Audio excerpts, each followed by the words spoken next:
여기요. 배가 멈췄어요. 그 목소리에는 부탁보다 공포가 먼저 담겨 있었다. 정우는 잠시 망설였다. 파도는 아까보다 확실히 거칠어지고 있었다. 지금 방향을 틀면 그물 작업은 오늘로 끝이었다. 연료도 넉넉하진 않았고 요트에 가깝게 다가가는 것조차 힘들 정도의 파도였다. 잘못하면 그도 위험해질 수 있었지만 그는 한 번 더 바다를 바라봤다. 그리고 여자를 봤다. 바다는 아무 말도 하지 않았다. 대신 선택을 그에게로 넘어가는데 무슨 일이 있었던 걸까요? 잠시 귀 기울여 주신 분께 감사드립니다. 이야기의 다음 장면을 함께 넘기고 싶다면 구독으로 곁에 머물러 주세요. 박정호는 새벽 4시에 눈을 떴다. 알람이 울리기 전 몸이 먼저 바다 쪽으로 기울었다. 그에게 아침은 해가 뜨기 전에 짠 공기에서 시작됐다. 부엌에는 전날 끓여둔 미역국 냄새가 희미하게 남아 있었다. 정우는 국그릇을 데우지 않았다. 뜨거운 것을 입에 넣으면 잠이 깨는 게 아니라 마음이 느슨해진다고 믿었다. 그는 따뜻함이 필요한 때와 단단함이 필요한 때를 구분하는 사람이었다. 현관문을 열자 바람이 한 번에 얼굴을 훑고 지나갔다. 바닷바람은 언제나 사람을 솔직하게 만든다. 거짓말을 하려고 입을 열어도 입안에 소금이 먼저 차오른다. 정우는 그 맛을 좋아했다. 삶이 짠 만큼 살아있다는 증거라고 생각했다. 항구로 가는 길은 익숙했다. 아직 꺼지지 않은 가로등, 비린내가 옅게 깔린 방파제, 줄지어 선 낡은 어선들. 그 사이에서 정우의 배는 언제나 한 칸 비켜 서 있었다. 이름표도 새 것으로 바꾼 적이 없어. 페인트가 벗겨진 글자가 반쯤 지워져 있었다. 배에 오르면 그는 먼저 손바닥으로 난간을 쓸었다. 차가운 금속의 감촉이 손금에 붙어야 그제야 마음이 제자리를 찾았다. 정우는 GPS를 믿지 않았다. 있기는 있었다.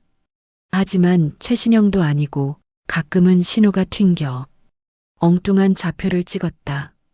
그래도 그는 웃으며 말하곤 했다. 바다는 기계로 아는 게 아니라 몸으로 외워야 해. 그 말에는 고집만 있지 않았다. 두려움을 이겨낸 사람만이 가질 수 있는 담담함이 섞여 있었다. 정우에게 바다는 일터이기 전에 스승이었다. 바다는 가르치되 설명하지 않는다. 한번 실수하면 곧바로 대가를 치르게 한다. 그래서 그는 함부로 욕심내지 않았다. 어획량이 조금 부족해도 무리해서 먼 바다로 나가지 않았다. 풍향이 틀어지면 그물부터 걷었다. 바다가 오늘은 여기까지라고 말하는 소리를 그는 누구보다 빨리 들었다. 하지만 그날 아침 정우는 묘하게 불편했다. 눈앞의 수면은 평온한데 가슴 어딘가가 먼저 파도에 젖는 기분이었다. 그는 그런 예감을 무시하지 않았다. 바다는 가끔 사람의 등 뒤에서 조용히 손짓을 한다. 오늘은 너한테 할 말이 있다. 정우는 키를 잡은 손에 힘을 조금 더 주었다. 그리고 혼잣말처럼 아주 작게 중얼거렸다. 시험하려고 그러지 마라. 나도 이제는 좀 조용히 살고 싶다. 배가 항구를 벗어나자 도시는 금세 등 뒤로 밀려났다. 정우는 뒤를 돌아보지 않았다. 바다로 나가는 사람에게 육지는 늘 잠시 머무는 곳일 뿐이었다. 엔진 소리는 일정했고 물살은 아직 얌전했다. 이 시간의 바다는 사람을 속이지 않는다. 그는 파도의 높이보다 리듬을 먼저 느꼈다. 짧게 치고 빠지는지 길게 숨을 고르는지 몸이 먼저 반응했다. 손목이, 어깨가, 허리가 미세하게 각도를 바꿨다. 누군가는 그런 걸 감이라고 불렀지만 정호는 오래된 기억이라고 생각했다. 젊을 적 처음 바다에 나왔을 때는 늘 겁이 났다. 물이 검게 보이는 날이면 괜히 엔진을 더 세게 틀었고 조금만 파도가 일어도 집 생각이 먼저 났다. 그때마다 선배 어부가 말했다. 바다는 겁내면 안 되고 얕잡아봐도 안 된다. 정호는 그 말을 이해하는데 10년이 넘게 걸렸다. 겁을 내지 않는다는 건 무서움을 없애는 게 아니라 끝까지 바라보는 거라는 걸 나중에서야 알았다. 그래서 그는 바다 위에서 괜히 서두르지 않았다. 그물이 생각보다 빨리 차도 엔진 소리가 이상해도 한 박자 숨을 고른 뒤 움직였다. 그날도 마찬가지였다. 정호는 먼바다 쪽을 보며 잠시 속도를 늦췄다. 물빛이 미묘하게 달라져 있었다. 햇빛을 받는 각도가 조금씩 어긋나고 있었다. 그는 그 지점을 피해 배를 틀었다.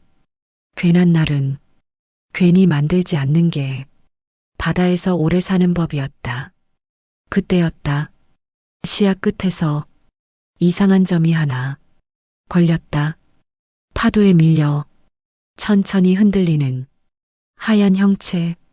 정호는 눈을 가늘게 떴다. 고깃대도 아니고 부표도 아니었다. 그는 본능적으로 알았다. 저건 바다에 어울리지 않는 물건이라는 걸. 엔진 소리가 들리지 않았다. 돛도 내려와 있었다. 정호는 키를 잡은 손에 다시 힘을 주었다. 아직은 아무 일도 일어나지 않았다. 하지만 바다는 늘 이렇게 시작됐다.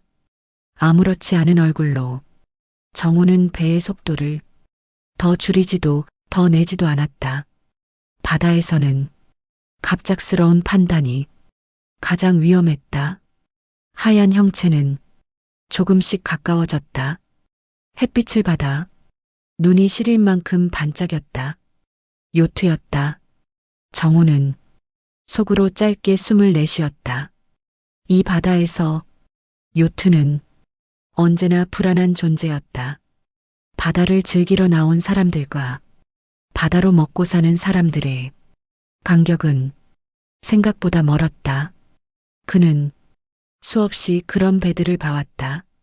사진을 찍느라 파도를 등진 사람들, 바람을 얕잡아 보다가 뒤늦게 겁을 먹은 얼굴들, 대부분은 큰일 없이 돌아갔다. 하지만 가끔, 정말 가끔은 바다가 사람을 놓아주지 않았다. 정호는 요트의 옆선을 유심히 봤다. 엔진 쪽이 이상하게 조용했다. 연기도 없고 움직임도 없었다. 그는 배를 더 가까이 붙였다. 그때였다. 바람 사이로 사람 목소리가 섞여 들어왔다. 처음에는 파도 소리인 줄 알았다. 그만큼 힘이 없고 갈라진 소리였다. 여기요. 정호의 눈빛이 순간 바뀌었다. 그는 키를 잡은 손을 놓지 않은 채 주변을 살폈다. 요트 위 구명조끼를 입은 사람 하나가 난간을 붙잡고 있었다. 여자였다. 젊었다. 바다에 익숙한 몸짓은 아니었다. 여자의 손이 난간에서 미끄러질 때마다 정호의 심장이 함께 내려앉았다. 배가 멈췄어요. 그 목소리에는 부탁보다 공포가 먼저 담겨 있었다. 정호는 잠시 망설였다. 파도는 아까보다 확실히 거칠어지고 있었다. 지금 방향을 틀면 그물 작업은 오늘로 끝이었다. 연료도 넉넉하진 않았다. 그는 한 번 더 바다를 봤다. 그리고 여자를 봤다. 바다는 아무 말도 하지 않았다. 대신 선택을 그에게 넘겼다. 정호는 키를 돌렸다. 아주 천천히, 하지만 분명하게. 그리고 혼잣말처럼 낮게 말했다.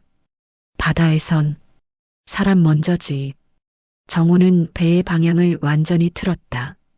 낡은 어선은 요트 쪽으로 천천히 몸을 돌렸다. 파도가 옆구리를 때릴 때마다 배가 낮게 신음을 냈다. 그 소리는 정호에게 경고처럼 들렸다. 그는 엔진 소리를 한 단계 낮췄다. 속도를 줄이는 대신 균형을 택했다. 요트에 가까워질수록 바다는 더 성급해졌다. 파도는 두 배 사이를 비집고 들어와 물살을 흐트러뜨렸다. 정호는 타이밍을 기다렸다. 바다는 서두르는 사람을 좋아하지 않는다. 요트 위의 여자는 그를 보자 더 크게 손을 흔들었다.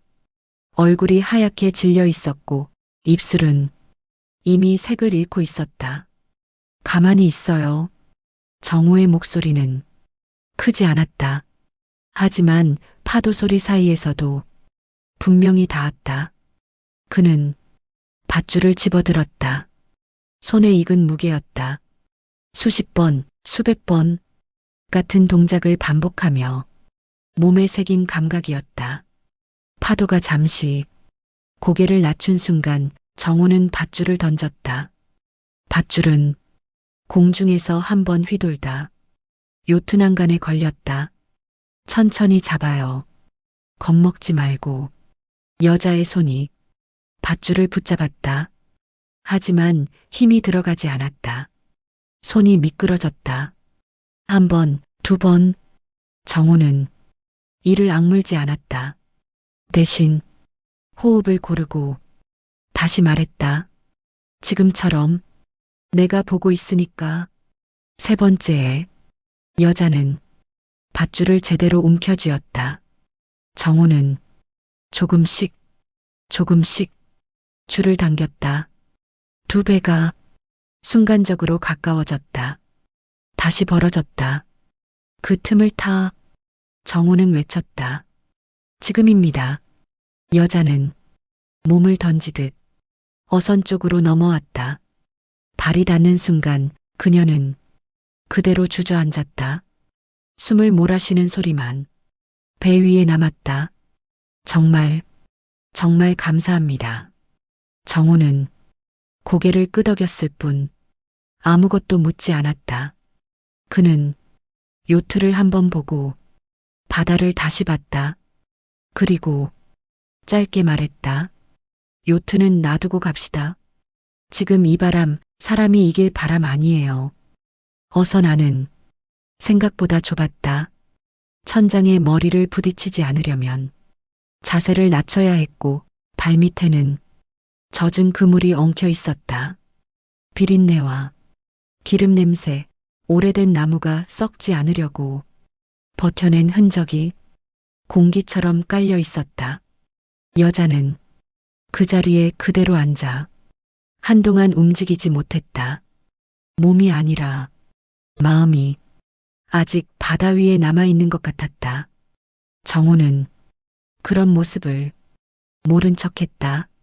사람이 살아 돌아온 직후에는 괜한 말이 짐이 된다는 걸 그는 알고 있었다. 그는 작은 물병을 하나 꺼내 여자 앞에 내려놓았다. 조금씩 드세요. 여자는 두 손으로 물병을 감싸 쥐었다.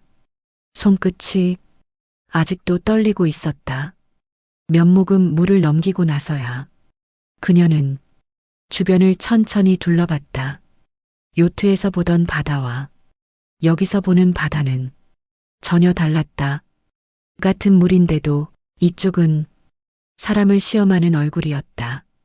여기 늘 이런가요? 여자의 질문은 조심스러웠다. 무례해질까? 스스로 경계하는 말투였다. 정호는 키에서 눈을 떼지 않은 채 짧게 답했다. 바다는 날마다 달라요. 그 말에는 설명도 위로도 없었다. 사실 그대로였다. 잠시 침묵이 흘렀다. 엔진 소리와 물살이 부딪히는 소리만 공간을 채웠다. 여자는 그 소리 속에서 자신이 얼마나 작은지 조금씩 느끼고 있었다. 저는 윤서연이에요. 그녀가 먼저 이름을 꺼냈다. 정호는 고개만 끄덕였다. 박정호요. 그게 전부였다. 직업도 사는 곳도 묻지 않았다. 서연은 그 짧은 소개가 이상하게 편했다. 요트에서는 늘 설명해야 했다. 어디서 왔는지, 왜 여기 있는지, 누군지. 하지만 이 배에서는 이름 하나면 충분한 것 같았다. 정호는 잠시 뒤 물을 한 병 더 꺼내며 말했다. 바다 처음은 아닌 것 같네. 서연은 고개를 저었다. 바다는 처음이에요. 이렇게 가까이 온 건. 정호는 그 말을 속으로만 되뇌었다. 가까이. 그래서 더 위험했던 거라고. 배가 항구 쪽으로 방향을 잡자 바람이 정면에서 밀려왔다. 아까와는 성질이 다른 바람이었다. 짧고 거칠고 사람을 재촉하는 바람. 정호는 미간을 조금 좁혔다. 바다는 한번 물러서는 척하다가 다시 시험을 걸어오는 법이 있었다. 파도가 배의 옆구리를 세게 후려쳤다. 어선이 한쪽으로 기울었다. 곧바로 다시 돌아왔다. 서연의 몸이 반사적으로 흔들렸다. 그녀는 난간을 붙잡으며 짧게 숨을 들이켰다. 이러다 우리도 뒤집히는 거 아니에요? 목소리가 생각보다 크게 나왔다. 공포는 사람의 계산을 앞질러 튀어나왔다. 정호는 뒤를 돌아보지 않았다.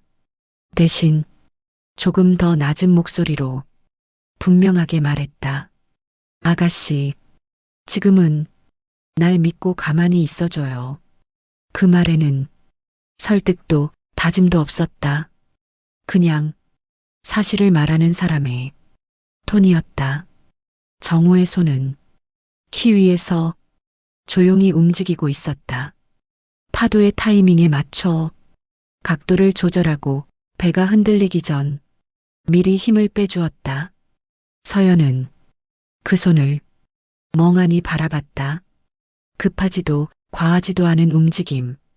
마치 이미 이 상황을 여러 번 지나온 사람처럼. 또 한 번 큰 파도가 왔다. 이번에는 배 위로 물이 튀었다. 차가운 물방울이 서연의 팔에 떨어졌다. 그녀는 몸을 움츠렸다. 그 순간 서연은 깨달았다. 이 배에서 자신이 할 수 있는 일은 아무것도 없다는 걸. 돈도 연락처도 자기소개도 여기서는 쓸모가 없었다. 지금 필요한 건 오직 하나였다. 이 사람을 믿는 것. 정호는 짧게 숨을 내쉬며 말했다. 파도는 지금이 고비예요. 조금만 지나면 가라앉습니다. 그 말은 미래를 장담하는 약속이 아니라 경험에서 나온 예측이었다. 서연은 아무 말 없이 고개를 끄덕였다. 그리고 두 손을 무릎 위에 올리고 움직이지 않았다.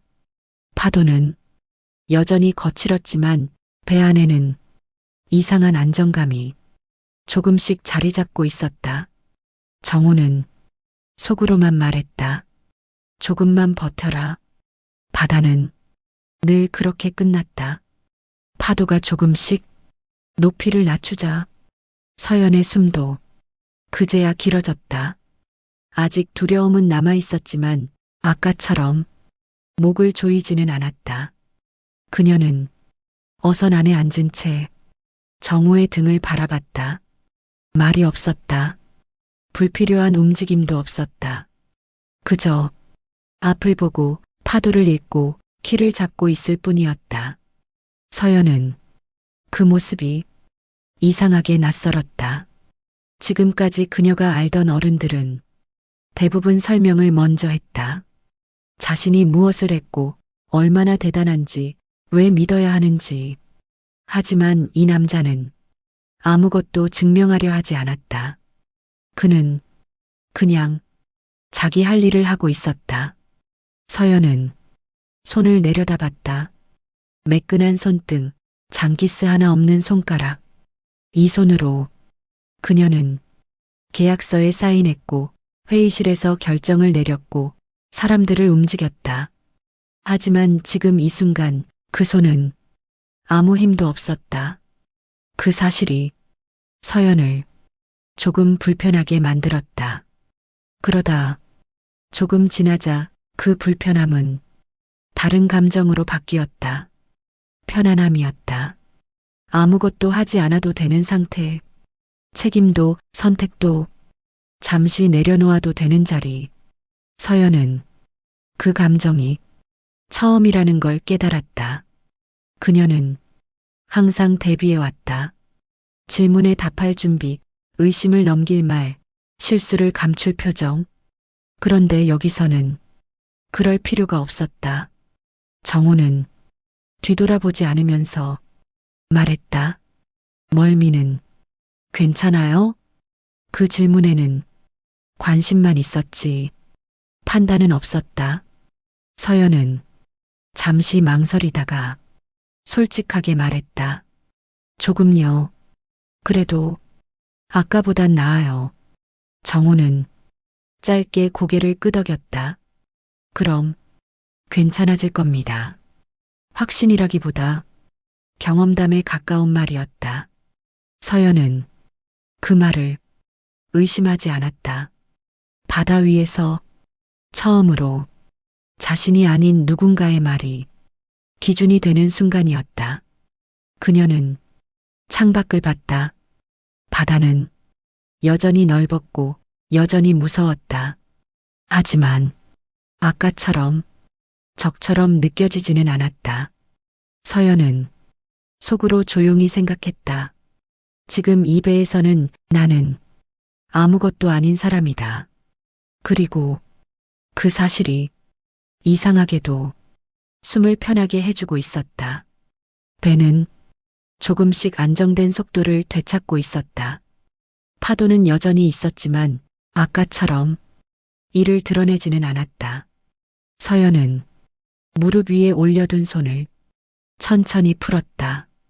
손바닥에 자국처럼 남아있던 긴장이 서서히 사라졌다. 그때 배 한쪽에서 짧은 진동음이 울렸다. 서연의 휴대전화였다. 정호는 뒤돌아보지 않았다. 일부러 듣지 않는 사람처럼 키에만 집중했다. 서연은 잠시 망설이다가 전화를 집어들었다. 화면에는 여러 개의 부재중 표시가 겹쳐 떠 있었다. 그녀는 숨을 한번 고르고 전화를 받았다. 괜찮아요. 목소리는 낮았지만 분명했다. 잠시 수화기 너머에서 다급한 말들이 쏟아져 나왔다. 서연은 그 말을 끝까지 듣지 않았다. 지금은 연락하지 마세요. 나중에 제가 할게요. 전화를 끊은 뒤 그녀는 한동안 화면을 바라보다 전원을 껐다. 그리고 아무 일도 없었다는 듯 휴대전화를 가방 안에 넣었다. 정호가 그제야 한마디를 건넸다. 찾는 사람이 많은가 보네. 묻는 말이었지만 캐묻는 투는 아니었다. 서연은 잠시 고민하다가 대답했다. 조금요. 그게 그녀가 할 수 있는 전부였다. 정호는 더 묻지 않았다. 바다에서는 말하지 않는 이유도 사정이라고 생각했다. 배는 점점 항구 쪽으로 방향을 잡아가고 있었다. 멀리서 불빛이 희미하게 보이기 시작했다. 서연은 그 불빛을 보며 갑자기 현실로 돌아온 기분이 들었다. 이 배에서 내려가면 다시 자기 자리로 돌아가야 한다는 걸 알고 있었기 때문이다. 그녀는 정우의 등을 보며 조심스럽게 말했다. 아저씨는 이 바다에서 오래 계셨어요? 정우는 잠시 생각하다가 짧게 답했다. 살다 보니 여기까지 왔네. 그 말은 시간을 자랑하지도 고생을 내세우지도 않았다. 서연은 그 한마디에서 이 사람이 어떤 삶을 살아왔는지 조금은 알 것 같았다. 그리고 이 배 위에서는 그게 전부라는 것도 항구의 불빛은 아직 멀었다. 눈으로는 보이지만 손에 잡힐 만큼 가깝지는 않은 거리였다. 정우는 그 점이 오히려 더 위험하다는 걸 잘 알고 있었다. 사람은 끝이 보이면 마음을 먼저 놓는다. 바다는 그 틈을 절대 그냥 넘기지 않았다. 바람의 방향이 미세하게 틀어졌다. 정우는 그 변화를 귀로 먼저 들었다.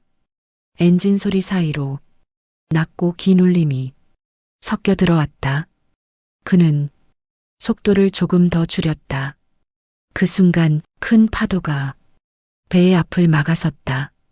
어선이 한번 크게 들렸다가 툭 떨어졌다. 서연의 몸이 의자에서 살짝 들렸다. 다시 내려앉았다. 아, 짧은 비명이 입 밖으로 새어나왔다. 정우는 즉시 말했다.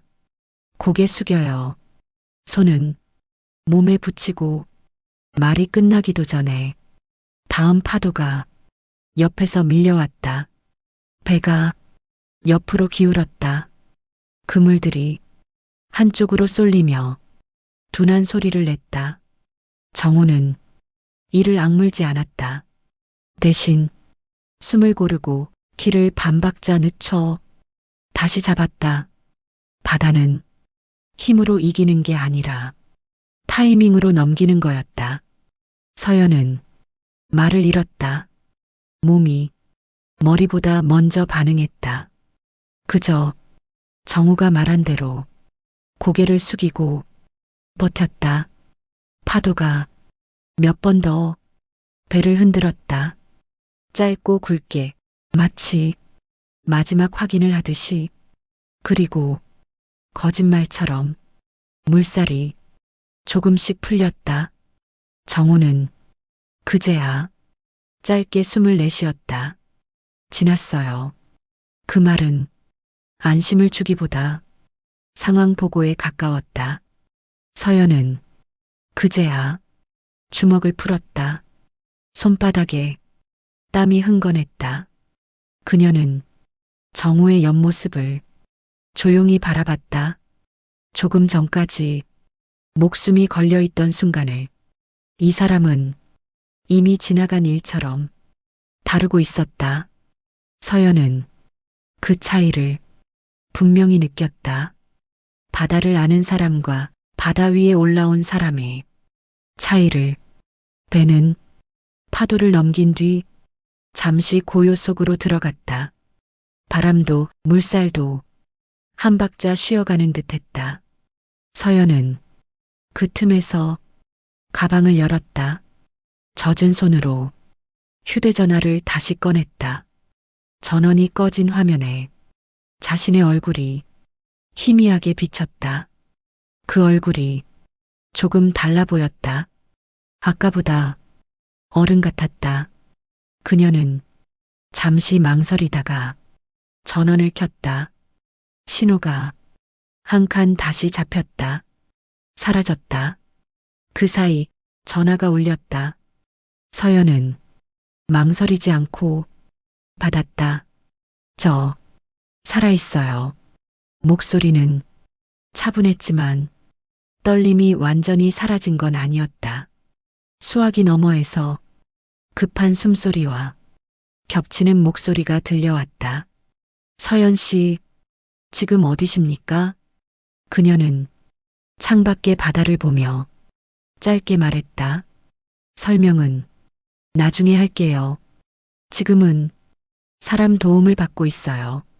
그때 정우의 귀에도 낯선 단어 하나가 분명히 들렸다. 회장님께 연결해야 합니다. 정우는 손을 멈추지 않았다. 하지만 고개가 아주 조금 움직였다. 서연은 잠시 눈을 감았다가 다시 떴다. 아버지께는 괜찮다고만 전해주세요. 그녀는 그렇게 말하고 전화를 끊었다. 배 안에 짧은 정적이 흘렀다. 엔진 소리만이 그 틈을 메웠다. 정우가 조용히 말했다. 회장님?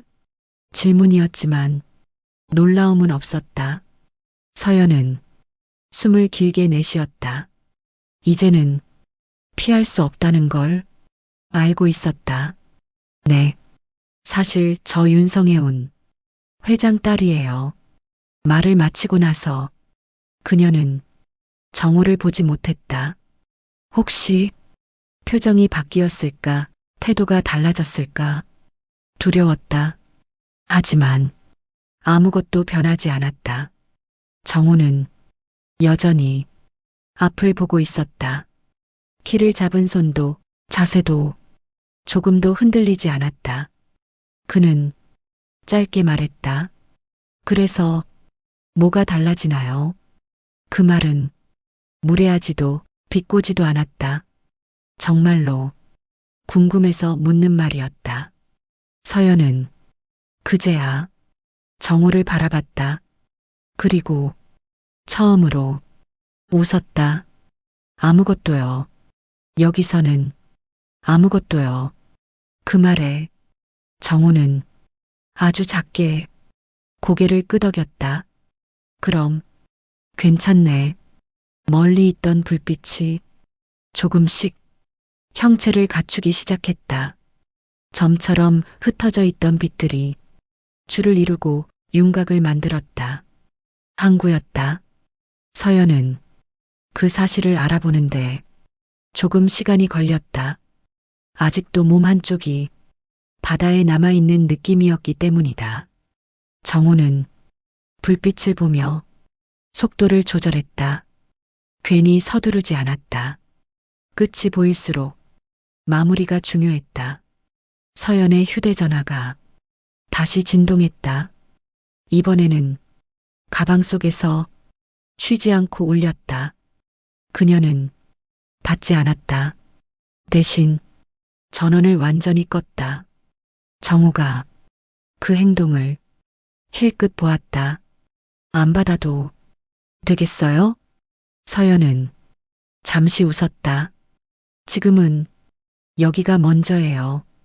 그 대답에 정우는 아무 말도 하지 않았다. 바다는 항상 우선순위가 분명했다. 불빛이 가까워질수록 다른 소리들이 섞여 들어왔다. 엔진음, 무전기 소리, 멀리서 울리는 사람들의 목소리. 서연은 자신도 모르게 어깨를 굳혔다. 저 불빛 너머에는 다시 자기 이름이 있고 자기 역할이 있고 자기 자리가 기다리고 있었다. 그 사실이 조금 무거웠다. 정우는 배를 항로 쪽으로 정확히 맞췄다. 마지막까지 흔들림 없이. 그는 속으로만 생각했다. 여기까지 왔으면 이제는 바다 몫이 아니다. 서연은 조심스럽게 말했다. 아저씨, 아까 바다에서요. 정우는 대답하지 않았다. 하지만 듣고 있다는 건 느껴졌다. 저는 처음으로 제가 아무것도 아닌 사람이 된 것 같았어요. 말을 하면서 서연의 목이 조금 잠겼다. 그게 무섭기도 했는데 이상하게 편했어요. 정우는 잠시 뒤 짧게 말했다. 그게 사람이에요. 서연은 그 말의 의미를 곧바로 이해하지는 못했다. 하지만 이상하게도 마음 한쪽이 조용해졌다. 배는 항구의 그림자 속으로 천천히 들어갔다.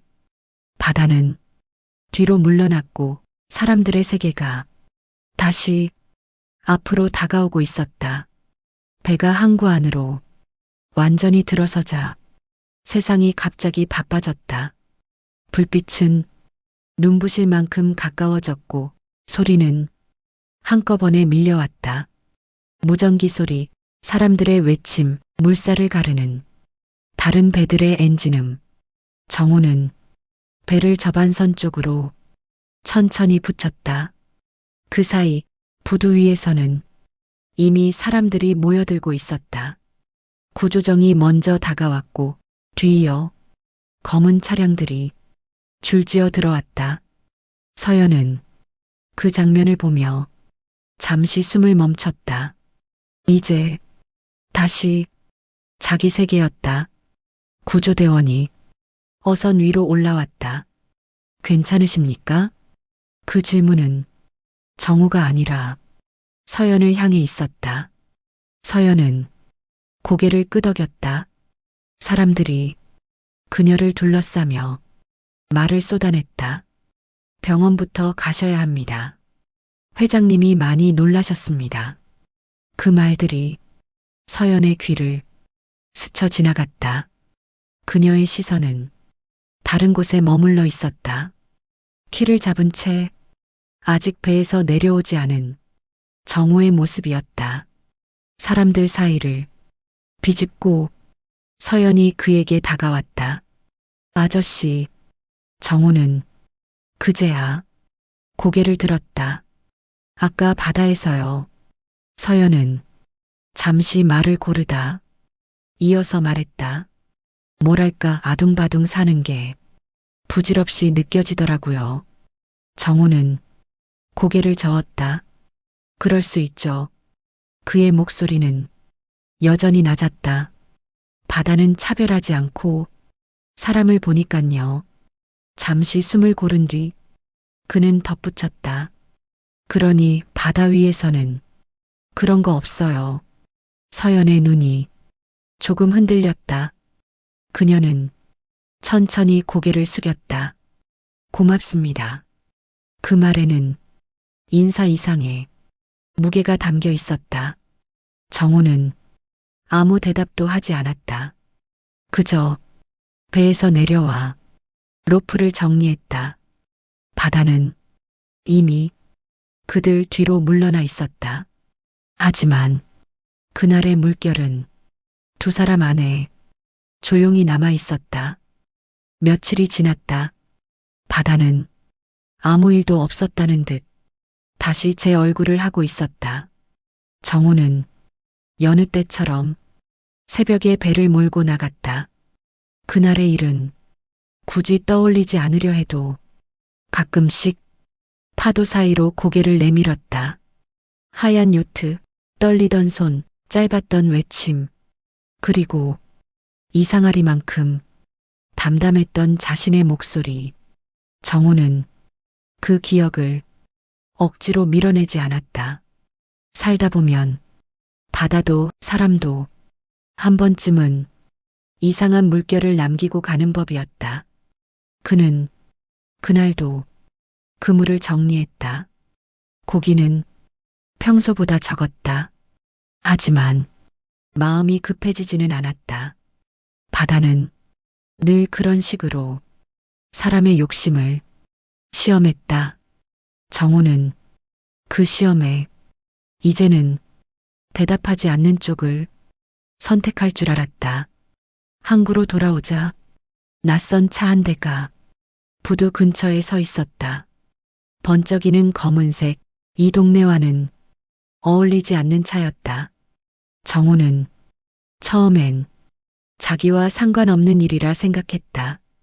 그런 차는 늘 잠깐 머물다 사라지기 마련이었다. 그런데 배를 묶고 돌아서려는 순간 차 문이 열렸다.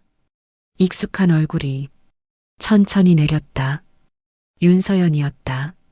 정우는 순간 발걸음을 멈췄다.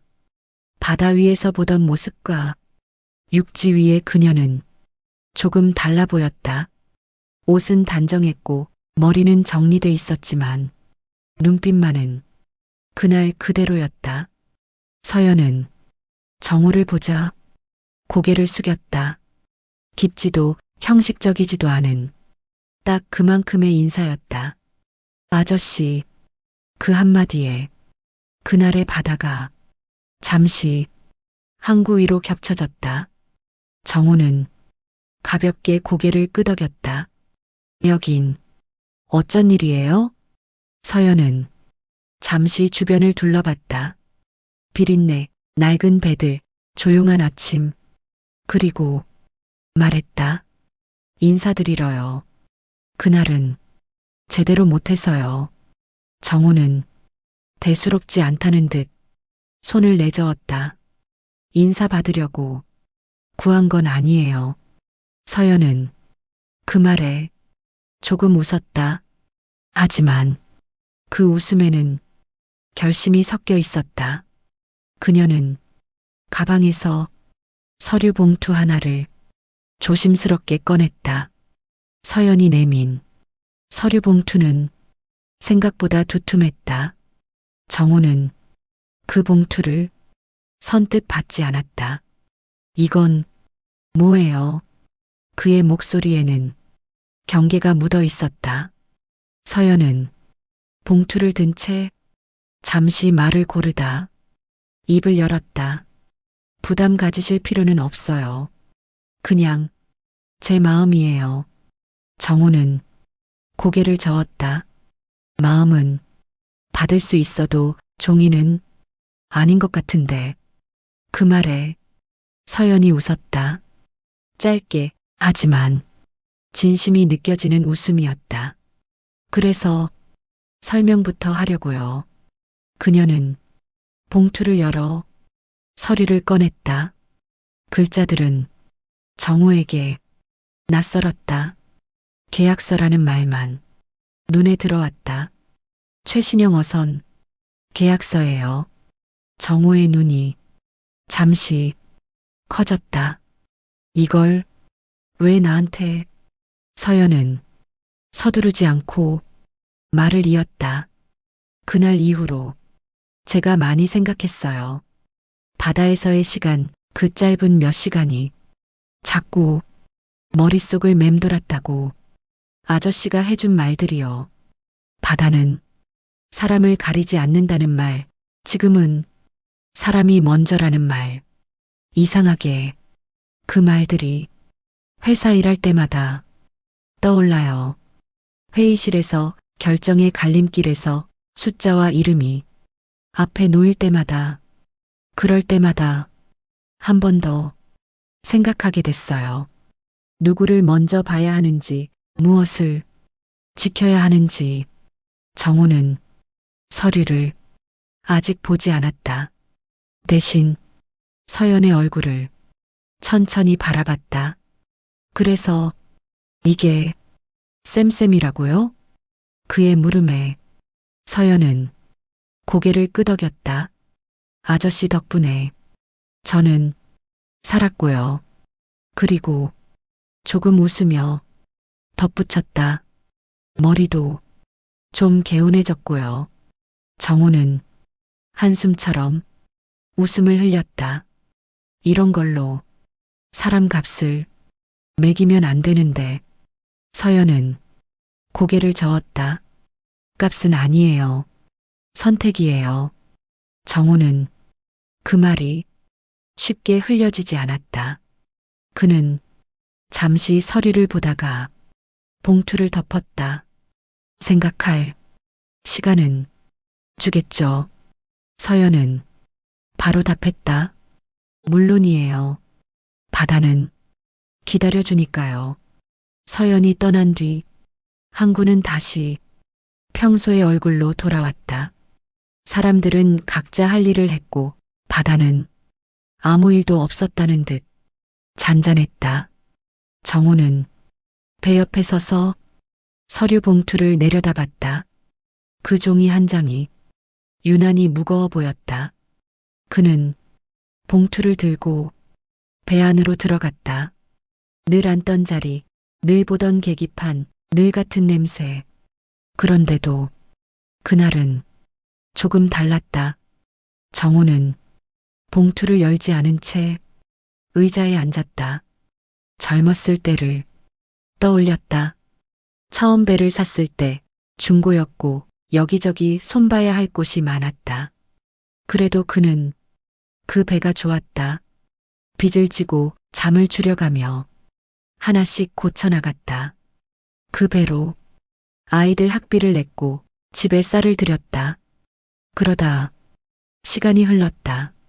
아이들은 도시로 떠났고 배는 점점 낡아갔다.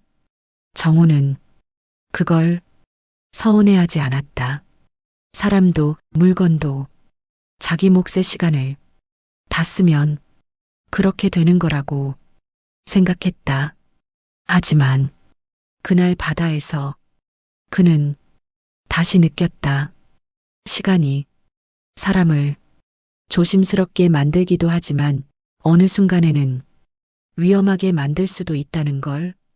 조금만 상황이 달랐어도 배가 조금만 더 늦게 반응했어도 정우는 그 생각을 끝까지 이어가지 않았다.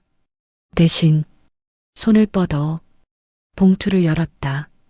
서류 위에는 낯선 숫자들과 선명한 글씨들이 정렬돼 있었다. 세 배의 그림이 첨부돼 있었다.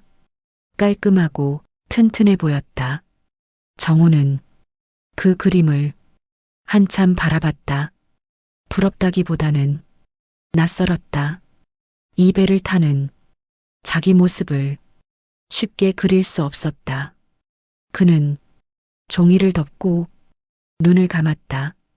그리고 그날의 바다를 다시 떠올렸다. 하얀 요트, 멈춘 엔진, 떨리던 손, 그리고 자기 입에서 자연스럽게 흘러나온 말, 사람 먼저지.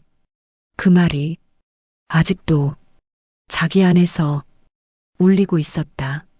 정우는 그제야 조용히 말했다. 바다가 또 하나 숙제를 내줬구먼.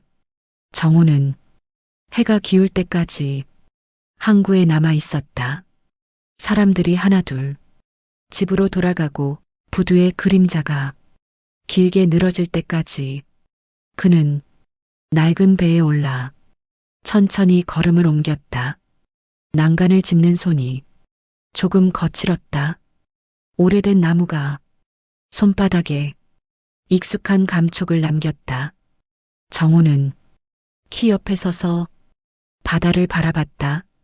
오늘의 바다는 조용했다. 마치 아무 일도 없었다는 듯이. 그는 서류 봉투를 꺼냈다. 이번에는 피하지 않았다. 봉투를 열고 계약서 첫 장을 천천히 넘겼다. 글자를 하나하나 읽었다.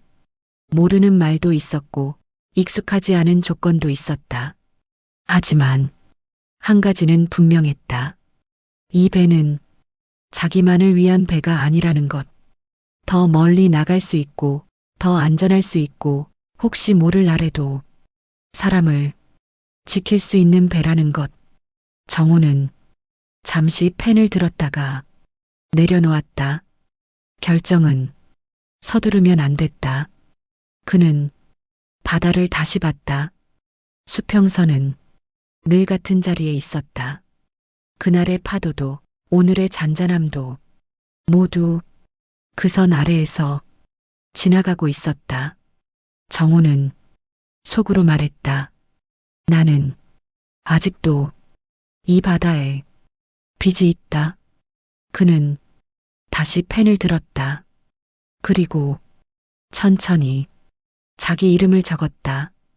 글씨는 조금 떨렸지만 선은 분명했다. 정호는 서류를 덮고 한숨을 내쉬었다. 후회는 없었다. 그날 바다에서 사람을 먼저 선택했던 것처럼 지금도 그 선택의 연장선에 서 있을 뿐이었다. 그는 낡은 배의 엔진을 켰다. 엔진 소리가 낮게 울렸다. 정호는 혼잣말처럼 중얼거렸다. 이번엔 조금 더 오래 버텨보자.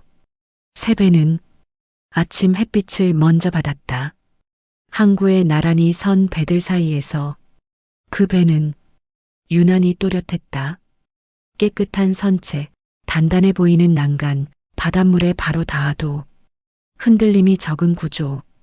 정호는 그 앞에 서서 한동안 말을 잃었다. 기쁘다기보다는 조금 낯설었다. 오래 신던 신발을 벗고 새 신발을 신은 날처럼 발걸음이 조심스러워졌다. 그는 배에 올랐다. 발판의 감촉이 이전과 달랐다. 덜 삐걱거렸고 덜 흔들렸다. 정호는 난간을 한번 쓸었다. 여전히 바다는 차가웠다. 그 사실에 그는 괜히 안도했다. 바다가 변하지 않았다는 건 자기도 변하지 않아도 된다는 뜻 같았다. 엔진을 켜자 소리가 부드럽게 이어졌다. 귀에 거슬리지 않았고 힘이 남아 있었다. 정호는 천천히 출항했다. 항구를 벗어나는 풍경은 예전과 같았다. 같은 방파제, 같은 갈매기, 같은 냄새. 다만 배 옆에 구명 부표 하나가 더 달려 있었다. 서연이 직접 달아놓고 갔다고 전해 들었다. 정호는 그 부표를 보며 작게 웃었다. 괜한 말 없이 그녀다운 선택이었다. 바다로 나가자 파도가 잔잔하게 맞아왔다. 정호는 속도를 올리지 않았다. 새 배라고 해서 서두르지 않았다. 바다는 늘 같은 규칙을 가지고 있었다. 그는 키를 잡은 손에 익숙한 힘을 실었다. 몸은 금세 예전 리듬을 되찾았다.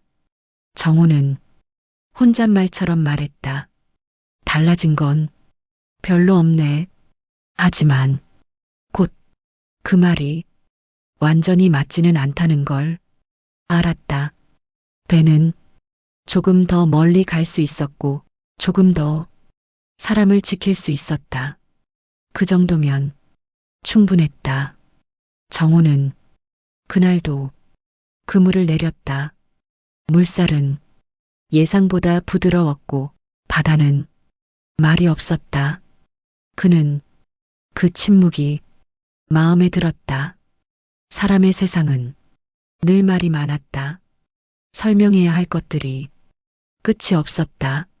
하지만 바다는 아무것도 설명하지 않았다. 그저 사람이 어떻게 행동하는지만 보고 있었다. 정호는 그날의 요트를 떠올렸다. 멈춘 엔진, 흔들리던 하얀 배, 그리고 구명조끼를 붙잡은 손. 그 요트는 그에게 시험처럼 다가왔다. 그는 그 시험을 통과했다기보다 그냥 자기답게 지나왔다. 정호는 바다가 그런 걸 기억한다고 믿었다. 누가 누구였는지, 어디서 왔는지보다 그 순간 어떤 선택을 했는지를.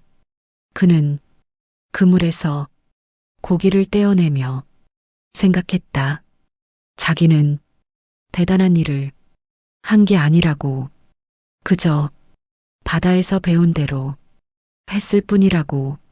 바다는 사람을 가리지 않는다.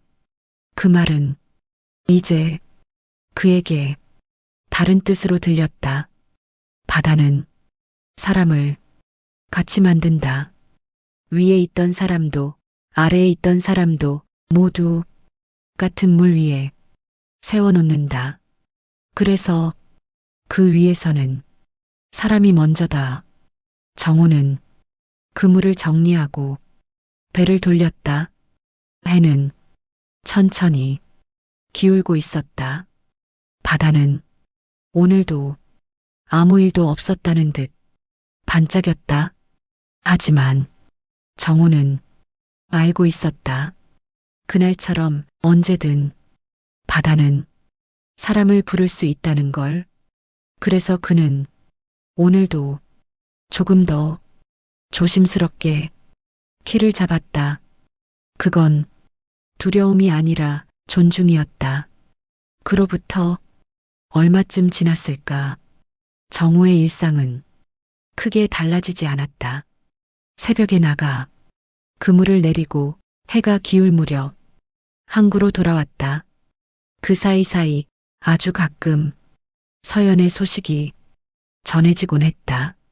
신문 기사였다거나 라디오에서 흘러나온 짧은 뉴스였다거나. 정우는 굳이 찾아보지 않았다. 다만 우연히 들릴 때마다 귀를 조금 기울였을 뿐이다. 윤성혜운이라는 이름이 나올 때면 그는 그날의 바다를 잠시 떠올렸다. 크고 단단한 배들, 질서 정연한 항로, 숫자로 정리된 세계. 그 안에서 서연은 여전히 자기 자리에 서 있을 것이다. 하지만 예전과는 조금 다르게 정우는 그렇게 믿고 있었다. 어느 날 항구 사무소 게시판에 새 공지가 붙었다. 안전 장비 보강, 노후 선박 교체 지원, 소형 어선 우선 배정. 정우는 그 종이를 한참 바라봤다. 누가 결정했는지는 적혀 있지 않았다. 하지만 그는 알 것 같았다. 바다에서 사람을 먼저 봤던 그 시선이 어디로 이어졌는지. 정우는 공지문을 조심스럽게 접어 주머니에 넣었다. 그리고 아무에게도 말하지 않았다. 그건 자랑할 일이 아니라 지켜볼 일이었다. 그날 저녁 정우는 배를 정리하며 휴대전화 하나를 꺼냈다. 문자는 짧았다. 아저씨, 바다는 여전히 어렵네요. 그래도 예전보단 조금 덜 무섭습니다. 보낸 사람 이름은 윤서연. 정우는 잠시 화면을 보다가 답장을 하지 않았다. 대신 바다를 봤다. 수평선은 여전히 그 자리에 있었다. 그는 작게 웃으며 혼잣말처럼 말했다. 그럼 잘하고 있네. 정우는 오늘도 바다로 나왔다. 새배는 이제 낯설지 않았다. 손이 먼저 난간을 찾았고 몸이 먼저 파도의 결을 읽었다. 아침 바다는 늘 비슷했지만 하루도 같은 날은 없었다. 정우는 그 사실을 오래전부터 알고 있었다. 그날처럼 바다는 언제든 사람을 시험한다. 낯선 요트를 보내기도 하고 갑작스러운 바람을 보내기도 한다. 그럴 때마다 사람은 자기 자신을 드러내게 된다. 정우는 키를 잡은 채 혼잣말처럼 말했다. 바다는 사람을 가리지 않아. 그 말은 체념이 아니라 경험에서 나온 확신이었다. 그래서 그 위에서는 사람이 먼저였다. 누가 더 가졌는지, 어디에서 왔는지, 어떤 이름을 가졌는지는 중요하지 않았다. 중요한 건 그 순간 어떻게 행동했는지였다. 정우는 수평선을 바라봤다. 그날 자기 쪽으로 다가오던 요트와 평생을 함께한 낡은 어선이 같은 바다 위에 있던 장면이 겹쳐졌다. 그 순간 바다는 아무것도 묻지 않았다. 그저 사람을 남겼다. 정우는 엔진을 조절하며 마지막으로 말했다. 그래서 사람이 먼저지. 배는 천천히 앞으로 나아갔다. 바다는 그 뒤에서 조용히 반짝이고 있었다. 오늘 이야기가 마음에 남았다면 다음 이야기에서도 함께 해주세요. 고맙습니다.